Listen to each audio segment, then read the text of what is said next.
Well, it's week whatever in the coronavirus stay at home, and we've got a new thing going on. It's a wildfire, and you can see it.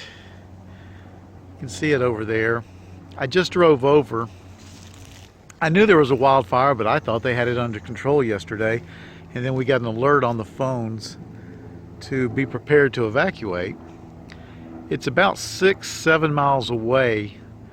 They just shut down Interstate 10. It's jumped the interstate, and the wind is blowing this direction. But I just drove over, and my Lord, there's a bunch of rubberneckers, and you can barely get through. All the people coming down to see, and I just hate that, so I just left. But they've got helicopters bringing water, and I'm going to trust that they're going to take care of it, but I'm going to keep an eye on things, and I'm going to go in and start making a short list of what I might need to gather up if we do have to evacuate, and we'll see what happens. So it's a couple hours later, and the fire seems to be growing. I don't know if you can see this on the screen, but right above the tree line I see licks of flame. So and they're recommending we evacuate, and so I'm getting my wife and my mom ready to go, and I'm going to continue prepping for us to my brother and I will stay here with the dogs and monitor the situation.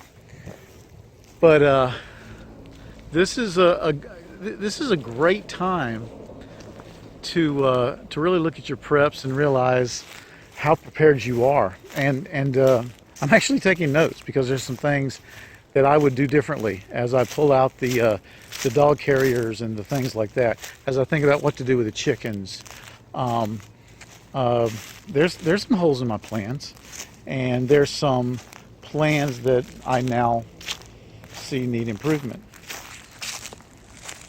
So this isn't very much longer after my last photo, and you can see it is widespread now. Well, the smoke is. I'm not sure if the fire's widespread, but it's definitely filling up my view. Part I worry about is right there. This part here is going past me. But I do worry about that. I feel like a few minutes ago the clouds of smoke were rolling, like maybe there was a structure that went out, and the helicopters are much closer than they were before. So I think what I'm going to do now is go ahead and we're going to move some cars to a relative's house that's out of the picture of the fire, and then we're going to get ready to move my wife and mom to a safe location that we have. I've been packing stuff and getting ready for that, and then I will turn to and continue to get our stuff ready and just watch it. Well, this has been a real cluster. So we decided to start moving the cars up to a relative's house. So my wife and I drove separate cars and went up.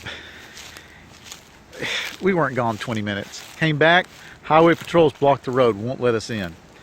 In the next 40 minutes, these two highway patrolmen, who were following orders, kept about 40 people from going back to their homes to get their 90-year-old mothers, as in my case, or their dogs, or their daughters, or their little children.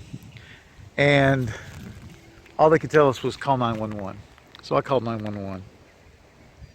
And I got the runaround from them. But finally a sheriff deputy came, and they told us that anybody that had ID proving they lived down here could go. And we got back. So that was terrible, to be sitting on the side of the road with your 90-year-old mother at home and not being able to get back. And also the phone lines are down, so I couldn't even talk to her. So fire's still going on. Wind is blowing, as you can see, and we're going to start packing up. The wife and mom and Kat, they're going to head up to somewhere safe. I'm going to stick around a bit longer, but I'm going to continue packing in case we need to leave too. So the fire from here looks like it's gotten better this way, but it's erupting up here, and now I'm worried about this because we are straight downwind from that, and I every now and then can see flames. So that's not far away at all. Now the bio's between us and it, but I don't know if that matters. My wife and my mother are about to leave, and we're pretty much ready to do the same.